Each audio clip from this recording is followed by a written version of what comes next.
Saia dessa igreja. Esse pode parecer um conselho um pouco exagerado, mas isso pode salvar a sua saúde espiritual, pode mudar a sua vida, a sua caminhada. E também, conhecimento dessas informações que eu vou trazer aqui para você pode mudar a vida de pessoas que você conhece, de amigos seus, que você pode ajudá-los.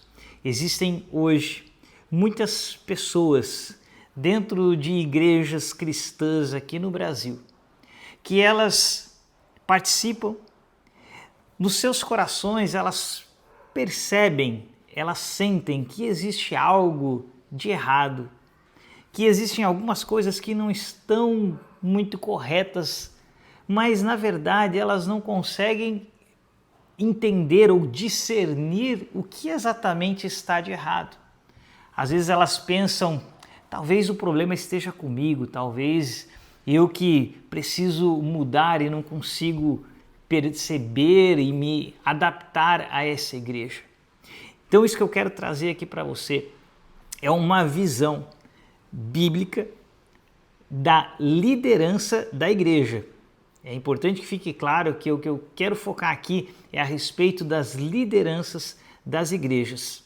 Eu quero usar aqui um texto, uma passagem bíblica que está em Mateus capítulo 20, que é algo que Jesus nos fala durante um episódio bem interessante que acontece na caminhada de Jesus com seus discípulos, em que num momento a mãe de Tiago e João, um dos discípulos mais próximos de Jesus, nós tínhamos Pedro, Tiago e João, que faziam parte desse círculo mais próximos de Jesus. E a mãe de Tiago e João se aproxima de Jesus, o texto vai dizer, ela o adora e ela faz uma pergunta de que se um dos seus filhos, um poderia no reino de Jesus se assentar à sua direita e outro à sua esquerda. Isso gera todo um constrangimento ali no local, os outros discípulos ouvem aquilo e ficam indignados com aquele pedido, porque ainda os discípulos não estavam entendendo a natureza dessa primeira vinda do Messias, do Filho de Deus, que era a vinda para estabelecer essa vitória sobre o pecado, e a sua segunda vinda sim, que será então a vinda onde ele vai estabelecer um reino de fato aqui nessa terra. Mas nesse primeiro momento, Jesus vai estabelecer a sua igreja, e é aqui nesse texto que Jesus vai deixar muito claro como é que seria a natureza e o espírito que seria vivido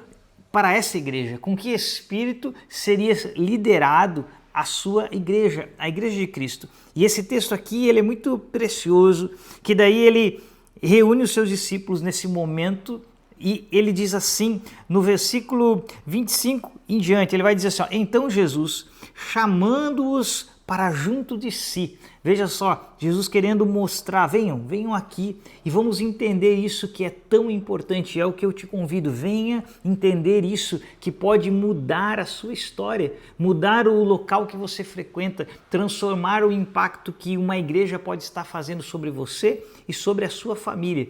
E veja o que Jesus vai dizer para os seus discípulos. Vocês sabem que os governadores dos povos os dominam. Observe isso aqui. Vocês sabem disso. É só olhar para qualquer governo nesse mundo. Jesus está dizendo, vocês sabem que os governantes, os reis, eles dominam. E que os maiores, eles exercem autoridade sobre eles. Vocês sabem que é assim. No mundo é assim e permanece sendo assim até hoje. Os governantes, os reis, os presidentes, eles dominam, eles exercem poder e autoridade sobre o povo. Mas veja o que Jesus vai dizer aqui no versículo 26. Mas entre vocês não será assim. E aqui é muito importante nós entendermos essa diferença, como Jesus traça uma diferença. Por quê? Muitas vezes por uma falta de entendimento, de conhecimento das Escrituras, nós pensamos que quando encontramos uma liderança na igreja, que seja uma liderança como a liderança do mundo, uma liderança autoritária, nós acabamos achando que é normal, porque afinal de contas, no mundo é assim. E aí nós olhamos para a igreja e vemos às vezes líderes autoritários lá, impondo suas vontades, regendo sua igreja como se eles fossem donos dessas igrejas. Então nós acabamos pensando, ora, é normal. Por quê? Porque o nosso padrão de comparação está no mundo e não nas escrituras. Mas olha como o texto aqui é tão claro e não precisa nem fazer, né, uma interpretação complexa. Jesus está dizendo bem claro, veja, no mundo é assim, mas entre vocês, ele diz, não será assim. No meio da igreja de Cristo, não é assim. O governante, o líder, ele não é aquele que exerce domínio sobre vocês. Mas como será? E Jesus vai dizer, pelo contrário, ou seja, é o oposto do mundo. Quem quiser tornar-se grande entre vocês, que se coloque a serviço dos outros. Olha que beleza! E quem quiser ser o primeiro entre vocês, que seja servo de vocês. Percebe como no reino de Deus, como na igreja de Cristo, é completamente o oposto e Jesus está fazendo questão de ensinar os seus discípulos essa realidade, porque seriam eles que iniciariam a igreja.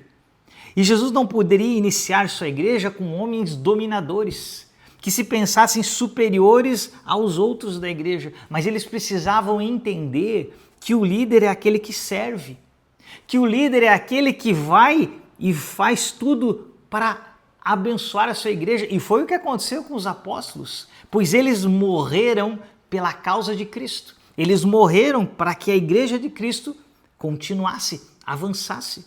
São aqueles que servem, são aqueles que estão na linha de frente, fazendo de tudo pela igreja, dando suas vidas para que a igreja cresça no conhecimento de Cristo. É isso que eles precisavam entender. O servo é aquele, o líder, né? É aquele que serve. E aí Jesus diz assim, tal como o filho do homem, pois eu sou o exemplo de vocês. E ele diz que não veio para ser servido, mas para servir e dar a sua vida em resgate por muitos. Jesus é esse exemplo de liderança, aquele que serve, aquele que abre mão da sua vida. E ele deixa claro, se vocês querem ser líderes, esse é o papel de vocês. Vocês vão abrir mão da vida de vocês para servir os seus irmãos. Vocês vão abrir mão do tempo de vocês para servirem, para edificarem. Vocês não são dominadores. Vocês não dizem vão para cá, vão para lá. Vocês não são igual ao mundo. A igreja de Cristo não deve funcionar como o mundo. Você percebe? Se você olha hoje e percebe na sua igreja a liderança, o seu pastor ou os seus pastores numa igreja maior, e se você percebe esse espírito como o espírito do mundo, homens altivos, em que todos se dobram e que todos estão próximos deles, querendo servi-los, querendo bajulá-los, porque esses são os poderosos, eles que definem as coisas, e todos gravitam ao redor deles como se fossem pessoas especiais, intocáveis. Saiba, você está numa igreja que não tem o padrão bíblico, mas que segue o padrão do mundo, ou seja, nem é uma igreja de verdade, é uma falsa igreja. Se a liderança dessa igreja tem um espírito contrário a esse de Cristo, não é uma igreja. Vamos para Tito. Lá em Tito nós temos uma passagem maravilhosa com relação à liderança da igreja. Veja que texto maravilhoso quando Paulo vai orientar Tito sobre como escolher um líder, como escolher alguém que cuida da igreja do Senhor. Veja só o que ele diz em Tito, capítulo 1, no versículo 7. Ele diz assim, porque é indispensável, ou seja, não é algo que a gente pode negociar. Isso aqui é indispensável. E ele vai dizer assim, ó, que o bispo, aquele que é o líder, pastor, pode ser por ser encarregado das coisas de Deus, seja irrepreensível. Veja só que importante isso. Nós traçarmos essa diferença, porque por isso no início do vídeo eu estou dizendo aqui para você que nós estamos falando da liderança da igreja. Nós não estamos falando aqui de buscar uma igreja perfeita e com membros perfeitos. Toda igreja vai ter pessoas em várias fases e momentos da sua caminhada espiritual. Você vai ter o neófito, a pessoa nova na fé, que ainda tem muitas coisas para serem aprimoradas e melhoradas. Então vai ter pessoas com muitos problemas na igreja. Você vai ter aquelas mais avançados, mais maduros. Mas quando nós tratamos da liderança, o líder, os pastores da igreja, veja qual é o padrão bíblico para ver se você está numa igreja assim. Olha só, é indispensável que ele seja irrepreensível. É alguém de uma reputação ilibada. É um homem de caráter. É uma pessoa que as pessoas olham e dizem: esse de fato é um homem segundo o coração do Senhor. Por quê? Ele está dizendo aqui, se ele é encarregado das coisas de Deus e cuidar do rebanho, isso é o que a Bíblia diz. E ele diz assim, olha, o próximo ponto aqui, não arrogante.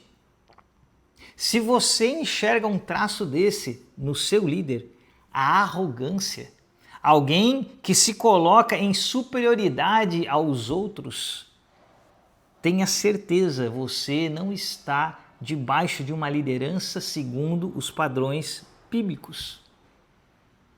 Veja o risco que você, a sua família, os seus filhos estão correndo ao estarem debaixo, ao se sujeitar à liderança de homens que não seguem os princípios da Bíblia. Lideram como autoridades, lideram subjugando o povo e não lideram como servos.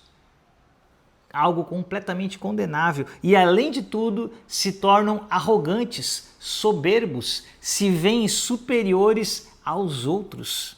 Olha só, ele vai dar uma lista. Deve ser alguém que não se irrita facilmente, não apegado ao vinho, não violento, nem ganancioso.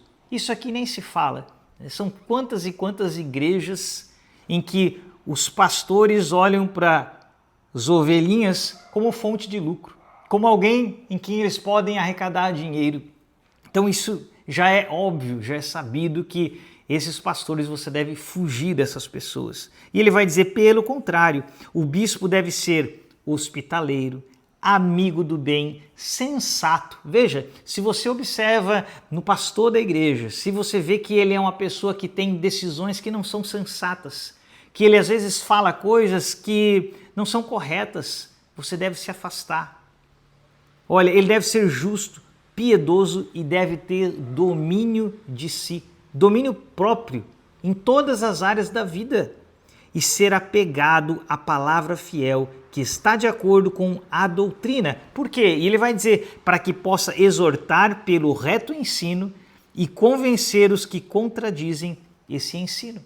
Precisa ser essa pessoa, como o texto diz, irrepreensível, porque caso contrário, como que ele vai ser aquele que exorta? Como ele vai ser aquele que aponta para o caminho, se nem mesmo ele vive de maneira reta?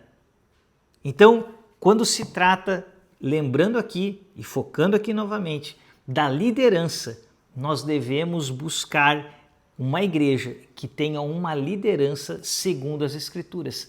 Caso contrário, nós devemos não titubear e sair dessa igreja. Saia, não tenha medo de buscar, de procurar igrejas bíblicas, porque elas existem. Sabe o que o inimigo mais quer? O inimigo quer que você fique nessa igreja por um tempo longo, por medo, por constrangimento, até que o seu coração seja destruído por esses líderes. E depois você sai dessa igreja e você nunca mais procura uma igreja, porque você se decepciona e pensa que não existem mais igrejas verdadeiras. E você sai de uma vala e cai direto na outra vala, enquanto o caminho, que é Cristo e a sua igreja, a igreja verdadeira de Cristo, aí você abandona. E você faz aquilo que é completamente errado, porque lá em Hebreus capítulo 10, a palavra de Deus vai dizer, não deixeis de congregar como é o costume de muitos, porque nós precisamos congregar. Toda a Escritura fala disso, da união da igreja, de que em Atos dos Apóstolos, que a igreja crescia, se reunindo de casa em casa e no templo. A organização, Paulo aqui falando, acabamos de ler, estabeleçam bispos, estabeleçam presbíteros. A igreja tem sim organização, tem líderes, isso tudo existe, mas é uma igreja conforme os padrões bíblicos, é liderança conforme os padrões bíblicos. E tudo isso precisa ficar muito claro. E nós não podemos cair em outra falácia, que é a de que não, vocês não podem julgar. Muitas vezes nós ficamos até com medo de estar levantando questionamentos sobre a liderança. Quando em Mateus capítulo 7, que começa dizendo não julgueis, Jesus no versículo 15 vai dizer: vocês vão saber, vocês vão reconhecer um falso mestre observando pelos seus frutos. Então não tenha medo de observar, de olhar para a vida do pastor, de olhar para a vida da liderança e ver se esses homens têm esses frutos, se eles são pessoas mansas, se eles são de fato servos ou se eles estão agindo como autoritários, dominadores, arrogantes, soberbos. Se esse é o caso, se você olha para essa liderança e você vê essas características contrárias a esse espírito daquele que serve, daquele que dá a sua vida pelas ovelhas, então, querido, não pense duas vezes, saia dessa igreja. Mergulhe nas Escrituras e a partir do conhecimento que você adquirir aqui nas Escrituras Sagradas, você então vai estar apto para buscar uma igreja saudável, para poder permitir que a tua família seja exposta à liderança saudável, a bons exemplos. Isso é importantíssimo nos dias de hoje, visto que a maioria das igrejas, infelizmente, que nós temos no Brasil hoje, são dirigidas por falsos mestres. Mas sempre teremos verdadeiras igrejas. Sempre teremos pastores verdadeiros, homens que amam a palavra. Eu posso dar esse testemunho aqui em Jaraguá do Sul, Santa Catarina. Participo da Igreja Batista Vida Nova, uma igreja abençoada, com pastores abençoados, homens de Deus, em que você vê no coração deles, na vida deles, um desejo total de glorificar a Deus, de fazer com que a igreja cresça para a glória de Deus, não para a glória deles, de que pessoas sejam salvas, de que famílias sejam restauradas e tudo que é tratado é sempre para a honra e glória de Deus. Essas igrejas existem, esses pastores existem e o que o inimigo quer fazer é fazer com que o coração das pessoas desanime e que nós pensemos, já não existe mais ninguém, apenas os falsos. Não, a verdade é que o Senhor Deus nunca perdeu.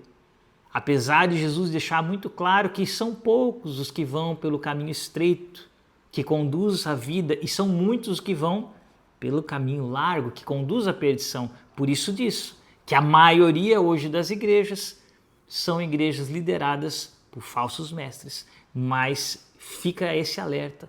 Se você está nessa falsa igreja, liderada por falsos mestres, saia dessa igreja. Busque uma igreja verdadeira. Se lance no estudo das Escrituras, porque nada substitui o estudo das Escrituras. Você deve buscar uma igreja, congregar nessa igreja, colocar os seus dons à disposição do corpo de Cristo, mas nada disso vai substituir a sua caminhada pessoal com Jesus, porque isso vai ser segurança para você, para a sua família. Querido, que o Senhor te abençoe. Se você ainda não é inscrito nesse canal, se inscreve, curte o vídeo, comenta aqui o que você acha sobre isso e não deixa de também compartilhar esse vídeo com outras pessoas que você sabe que esse vídeo pode abençoar outras vidas. E que o Senhor te abençoe e até o nosso próximo vídeo.